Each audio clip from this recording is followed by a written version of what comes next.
Хәерле көн Татарстан, хәерле яз иртәсе белән сезне кадерле тамашачылар. Туры эфирда сезне сәламлим мин Айзилә Батырханова. Тапшыруыбызның иҗат төркеме шушы минутларда безнең белән булган һәр тамашачыга күтәренке кәеф, уңышлы эш көне тели. Бүген 9 март, пәнҗешәмбе. 9 март стандарт булмаган фикер йөртүчеләр көне. Нәкъ менә аларның фикерләре, үз фаразларына раслауны табарга омтылышлары еш кына кешелеккә иң зур һәм әһәмиятле фәнни ачышлар китерде. Шулай ук 9 март халыкара диджейлар көне. 2002 елдан алып халыкара диджейлар фонды бәйрәмгә кадәр бер атна алдан хәйрия акцияләр үткәрә башлый. Җыеп алынган табыш төрле халыкара балалар фондларына һәм оешмаларга җибәрелә. Табигатьтә яз исе. Көн озынлыгы да күзгә күренеп, яктылыгы белән күңелләрне иркәли. Кышларга калган кошларның чыркылдашуы да башкачарак яңгырый. Эльмира Калимуллина башкаруында язлар җыры бүгенге иртәдә сезгә яз кәефе бүләк итсен.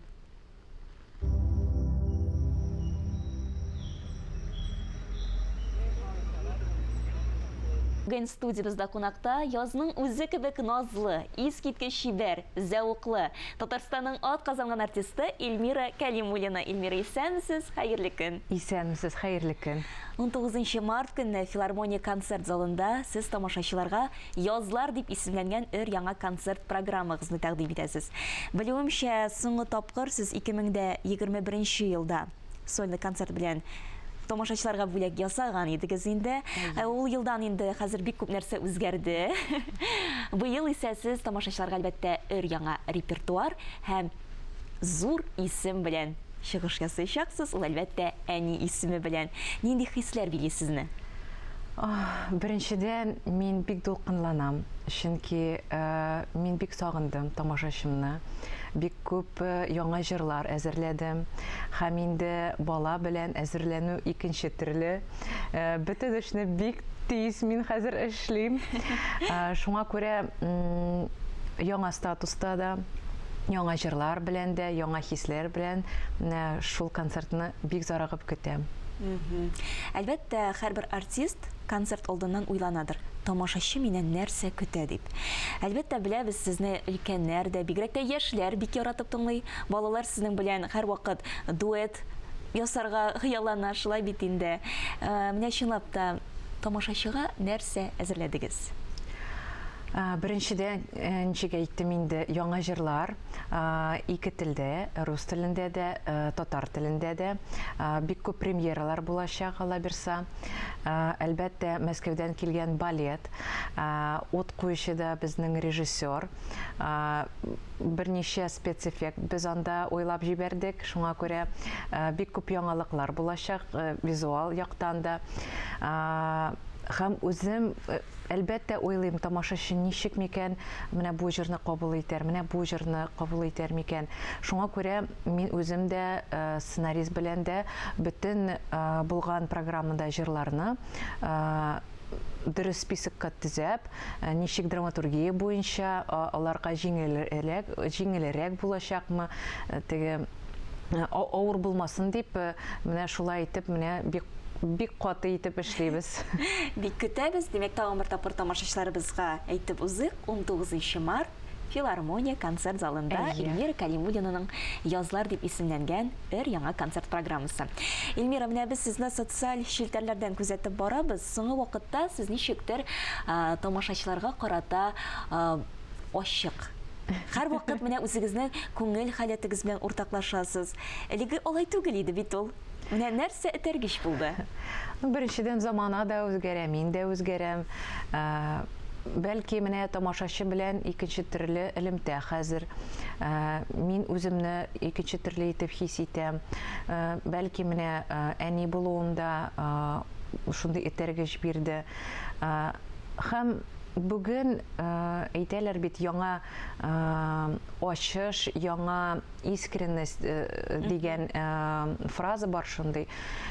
Ул да миңа инде әйтә, интуиция менә тамашачы белән менә шул очракта менә шулай итеп элемтәгә керергә кирәк дип ниндидер вакытларны, ниндидер вакыйгаларны мин икенче төрле итеп ачам.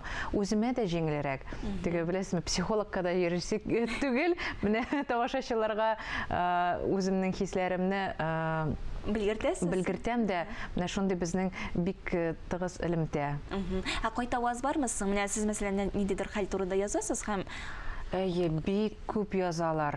Искиткеч, мин беренчедән тамашачыга бик зур рәхмәт әйтәсем килә, чөнки сез менә шундый мине яңа итеп күргәнегез өчен, шундый җылы итеп кабул иткәнегез өчен бик зур рәхмәт сезгә. Шуңа күрә тагын да яңа ниндидер тарихларны сөйләргә шундый менә хыялым бар. Шуңа күрә менә хәзер инде тамашачыга бөтенсен белгертәм.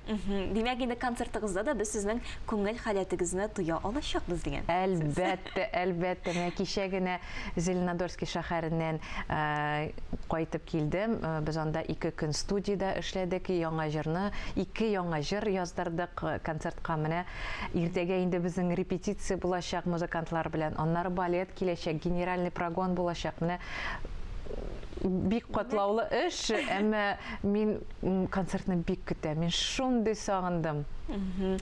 Иҗат кешесе һәр вакыт эзләнүдә. Мин бу сорауны бирмичә кала алмыйм. Менә бүгенге көндә Эльмира Калимуллина нәрсә тыңлый, нәрсә укый, нәрсәдән илһамлана? Ул менә музыкаль әдәбиятны нәрсә тәшкил итә? Минем хәзер менә 2 вектор бар. Беренче вектор бүтән татар халык җырларын пластинкаларны сатып алдым мин.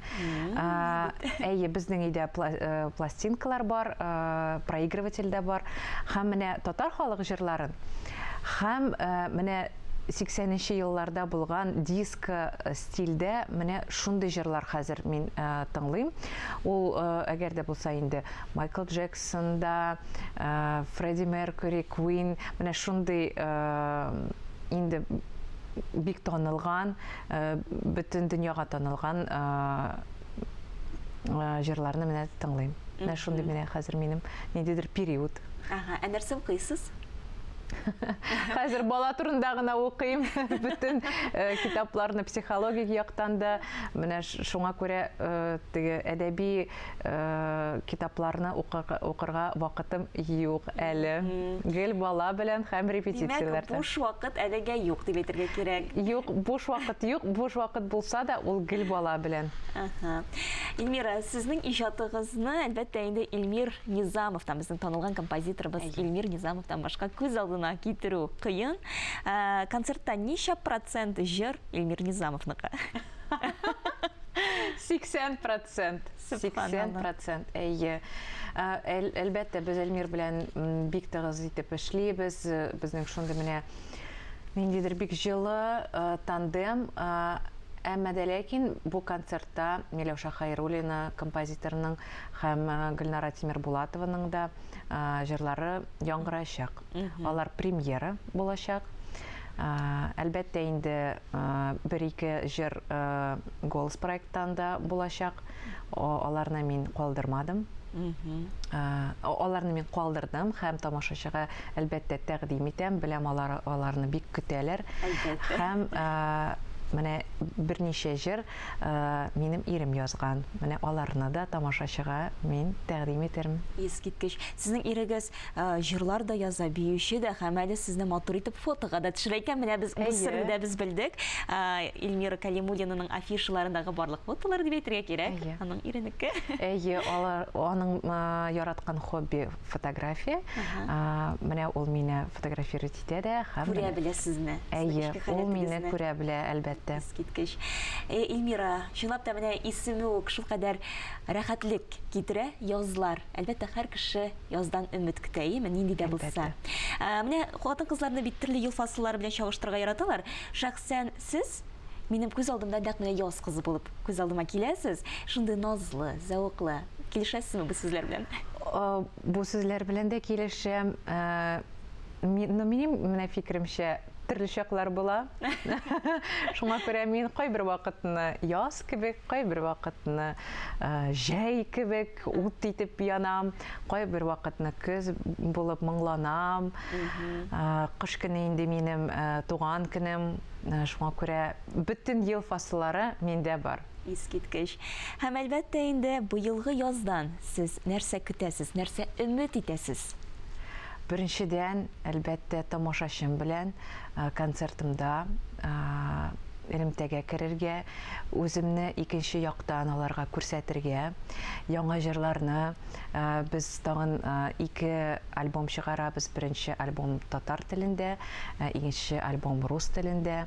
Һәм әлбәттә инде яздан соң җәй килә, җәй көннәрендә август көнне минем улымның туган көне, Алла бирсә булачак. Менә яңа әни статусында ничек һәрбер көннең тәмен белеп, менә шулай итеп яшим, һәм Алла бирсә шулай дөньялар тыныч булып, бер-беребезне шатлыклы вакыйгалар белән таныштырып, бер-беребез бергә булып, менә шулай итеп өметләнәм яшәргә. Искиткеч матур сүзләр, барлык хыялларыгыз тормышка ашсын, Эльмира. Бүген иртәгезне безнең белән башлаганыгыз өчен, безгә шундый яхшы язгы кәеф бүләк иткәнегез өчен зур рәхмәт сезгә. Сезгә рәхмәт. Хөрмәтле тамашачылар, тапшыруыбызны Эльмира Кәлимуллина башкаруында Өмет йолдызы җыры белән тәмамлыйбыз. Мин Айзилә Батырханова һәм тапшыруыбызның иҗат төркеме Өмет йолдызыгыз һич кайчан сүнмәсен дигән теләктә сезнең белән саубуллашабыз.